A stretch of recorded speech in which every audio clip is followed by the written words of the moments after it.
Halo kamu semua. Apa kabar? Saya harap kamu kabar baik-baik saja. Karena saya kabar juga baik-baik. Terima kasih banyak sudah nonton video ini. Kali ini saya akan analisis film dengan konsep peran media. Dan film yang saya pilih adalah Bajrangi Bhaijaan, seperti yang kamu sudah lihat di judulnya. Bajrangi Bhaijaan ini film India yang dibuat tahun 2015 sama Salman Khan. Dan pemerannya ada Salman Khan, Kareena Kapoor, pokoknya Tong punya pahlawan waktu Tong masih kecil. Saya tidak akan tampilkan filmnya di sini atau jelaskan seluruh filmnya karena nanti durasinya luar biasa panjang dan kamu tidak akan nonton video ini sampai selesai. Tapi saya akan baca sinopsisnya. Dan setelah saya cari sinopsisnya, ternyata sinopsisnya pendek. Coba kamu dengar. Pawan, penyembah Hanuman, menghadapi berbagai tantangan ketika ia mencoba untuk menyatukan kembali Muni dengan keluarganya setelah Muni hilang saat bepergian kembali menuju rumah dengan ibunya.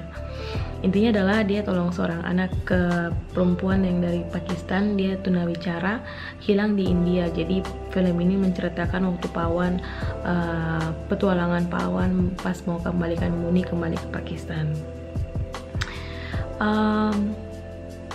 Iya udah cuma segitu, jadi mau bagaimana lagi. Jadi kamu harus nonton. Untuk yang sudah nonton, kamu pasti suka kata filmnya, juga suka sekali penggemar film India. Untuk yang belum nonton, minta maaf akan ada spoiler sedikit, tapi meskipun spoiler, kamu harus nonton filmnya. Ini bagus nih, bagus. Maksudnya kalau kamu suka politik, bagus. Politik dan media maksudnya. Kemudian, kenapa saya pilih film ini? Soalnya ini bukan sekedar petualangan seorang India yang pergi ke Pakistan, tapi dia punya banyak rintangan karena India dan Pakistan tuh sudah punya konflik berkepanjangan dari tahun 1947 sampai sekarang. Saya akan cerita sedikit. Tahun 47 itu saat Inggris kasih merdeka India terbagi jadi dua bagian, India dan Pakistan. Pakistan untuk orang India yang beragama Muslim, India untuk orang India yang beragama Hindu.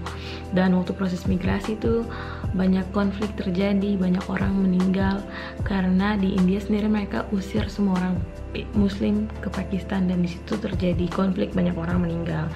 Kemudian dilanjutkan dengan perebutan salah satu wilayah antara India dan Pakistan, Kashmir. Mungkin kamu juga tahu tentang konflik Kashmir. Terus perebutan wilayah itu masih terjadi sampai sekarang karena India klaim sementara orang Kashmir mau gabung dengan Pakistan, tapi ada orang Kashmir sendiri yang mau bikin negara sendiri. Terus saya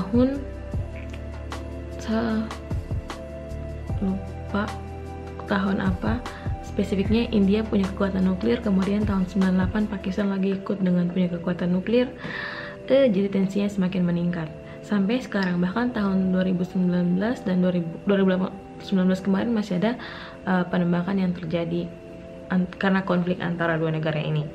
Makanya saya pilih analisis film Bajrangi Bhaijaan karena ini sebuah film yang kritik sistem, tipikal film India sebenarnya untuk kritik sistem.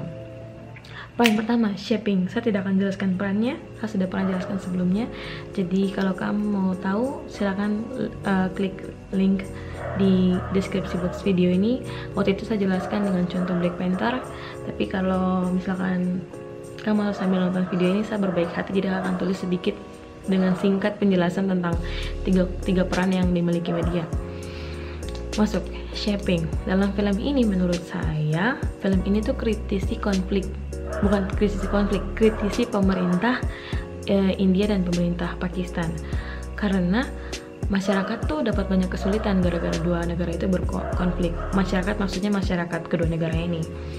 Jadi kayak ini semacam teguran buat pemerintah. Ini bukan hal baru, seperti yang tadi saya bilang, film India tuh tukang kritik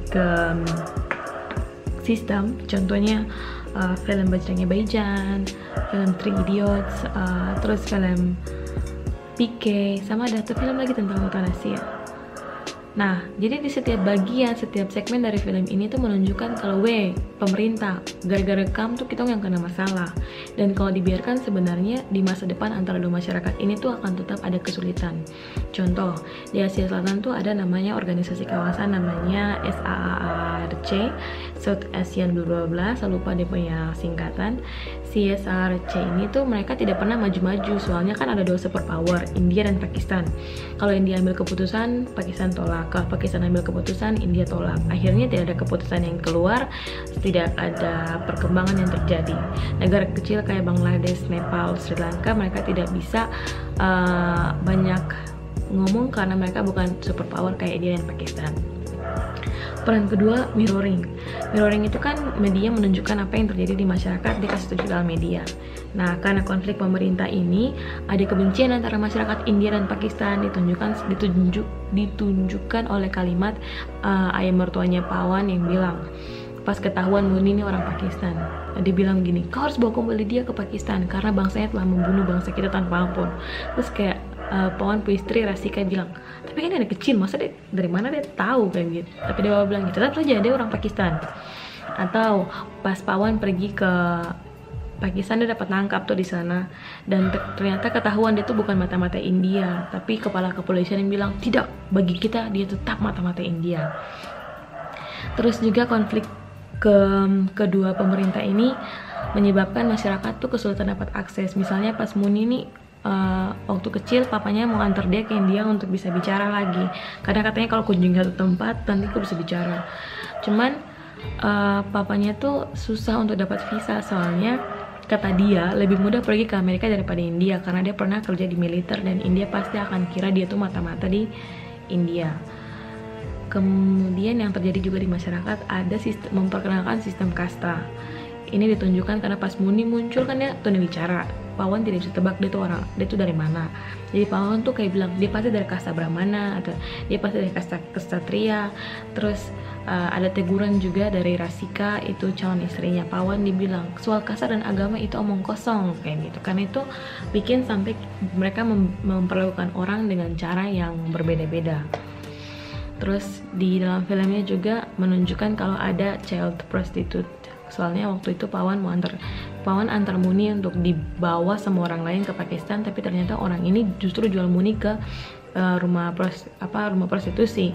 Makanya Pawan akhirnya memutuskan untuk antar Muni sendiri.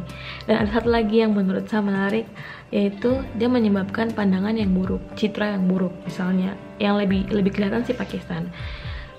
Misalnya waktu tentara Pakistan pergi ke masjid untuk tanya Ustadz, ada lihat orang asing. Ustadz bilang, untuk apa orang asing kesini? Untuk menyuri formula bom atom. Soalnya Pakistan ini dikenal juga sebagai salah satu negara yang menghasilkan organisasi terorisme. Melihat dari sejarah sebelumnya kayak 911, terus Al-Qaeda, dan sekian kejadian yang bikin sampai orang kalau lihat orang Pakistan atau orang Asia Tengah, Middle East itu kayak teroris. Padahal belum tentu juga. Yang ketiga, peran representing. Kalau di representing ini tuh media berusaha untuk untuk mempengaruhi masyarakat di masa depan. Terus misalnya, jadi ada satu bagian saat Pawan mau kembali pulang, dia punya teman reporter bicara, dia bilang begini, kenapa Pawan melakukan ini pas Pawan masih di dalam penjara. Bukan karena uang, dia melakukan karena hatinya yang mulia. Dia melakukan ini karena dia tidak memandang Syahidah sebagai orang Pakistan, melainkan seorang manusia biasa. Sayangnya dia terjebak karena permusuhan ini Ayo kita akhiri permusuhan ini dan kita harus lakukan ini. Kita rakyat dari kedua negara ini yang ingin membesarkan anak kita dengan penuh cinta bukan kebencian. Jadi ayo kita semua akhiri kebencian dan permusuhan ini bersama. Itu.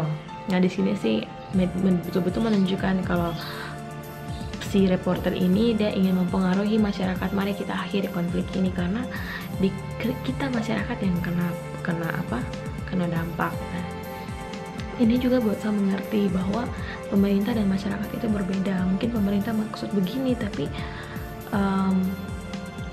masyarakat tidak setuju dengan pemerintah. Jadi ingat, beda-beda. Cuman karena pemerintah yang berkekuasaan, mereka yang bisa kontrol apa saja yang terjadi di negara lewat media misalnya. Dan yang terakhir ada satu kalimat yang menurut saya kayak seandainya benar atau menyentuh. Jadi ada sopir bis yang bilang sama Pawan waktu ketemu di Pakistan, wah Tuan, kalau ada banyak orang sepertimu di negara kita berdua, pasti dunia akan baik-baik selalu. Jadi begitu teman-teman analisis 3 peran media terhadap film Bajrangi Bhaijaan. Kamu harus nonton dan menemukan apa yang saya tidak temukan karena saya tidak bicara terlalu detail. Terima kasih banyak sudah nonton video ini. Semoga ini membantu supaya pas kamu nonton film-film India lainnya, kamu betul-betul sadar kalau film itu mengkritik sistem atau mengkritik sesuatu, karena begitulah film India. Beda, film dengan drama itu berbeda. Sekali lagi terima kasih banyak teman-teman sudah nonton dari awal sampai akhir. Tolong share video ini kalau kamu layak untuk di-share, supaya kita semua belajar sama-sama untuk analisis media. Like juga kalau kamu punya pendapat atau apapun, tolong komentar. Dan jangan lupa subscribe saya supaya Sabu channel bertumbuh terus. Sekali lagi terima kasih teman-teman. Sampai jumpa di video berikutnya. Dah. Wah, ada cahaya bagus ya.